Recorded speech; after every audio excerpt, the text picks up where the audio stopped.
Politisation du sport. Dans l'embarras, l'Algérie veut-elle sortir de la CAF?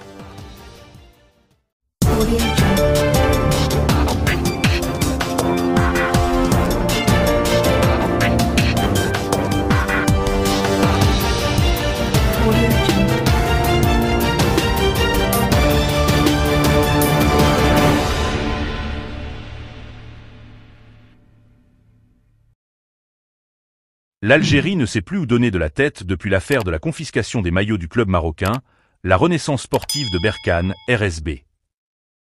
Alors que des sanctions dures de la part de la Confédération africaine de football, CAF, se profilent, des rumeurs sur une sortie de l'instance continentale se font nombreuses. Les gouvernants algériens s'en mêlent les pinceaux et à force d'avoir un pouvoir pluriel, détenu par plusieurs têtes de l'armée, l'État algérien est atteint de schizophrénie. La décision d'empêcher un match en Algérie entre la RS Berkane et l'USM Alger pour le compte de la Coupe de la CAF, a été prise par l'un des généraux algériens, et la Fédération algérienne de football, FAF, embarquée dans cet imbroglio, était incapable d'opérer un retour en arrière. C'est le pays en entier qui a été pris en otage par la décision d'un seul général de l'ombre qui n'a pas évalué les conséquences de ses actes.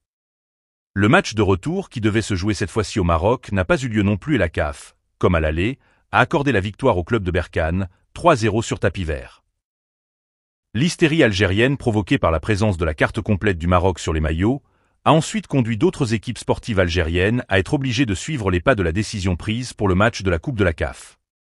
Le délire s'est alors élargi au handball et même à la gymnastique malgré l'absence d'affrontement direct entre Marocains et Algériens, mais pour la seule raison que la compétition était organisée au Maroc.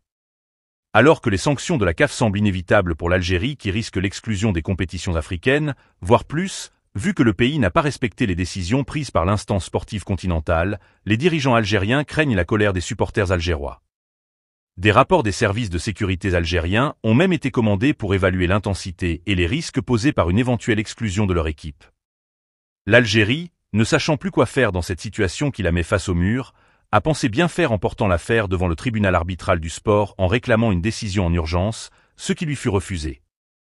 À présent, le tournoi de football touche presque à sa fin en attendant la finale retour, dimanche prochain, entre la RS Berkane et le Zamalek égyptien.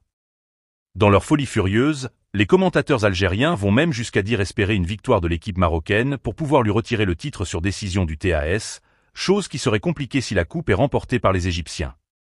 Pour pallier un éventuel gel au niveau de la CAF, des médias algériens sont allés prétendre que l'Algérie allait suspendre son adhésion à la Confédération africaine et plutôt rejoindre celle asiatique, soutenant que l'Australie a quitté la Confédération d'Océanie pour rejoindre l'Asie ou encore en avançant qu'Israël joue en Europe alors qu'il est situé en Asie. La nouvelle, bien que très peu probable, a reçu une réponse sérieuse et solennelle de la part de Saïd Fellak, le porte-parole de la Fédération algérienne de football qui a démenti cette éventualité. Ce sont des informations sans fondement. Des rumeurs que la logique ne peut accepter. Il est étrange que de telles nouvelles circulent et que certaines personnes y croient, a-t-il déclaré à un média égyptien.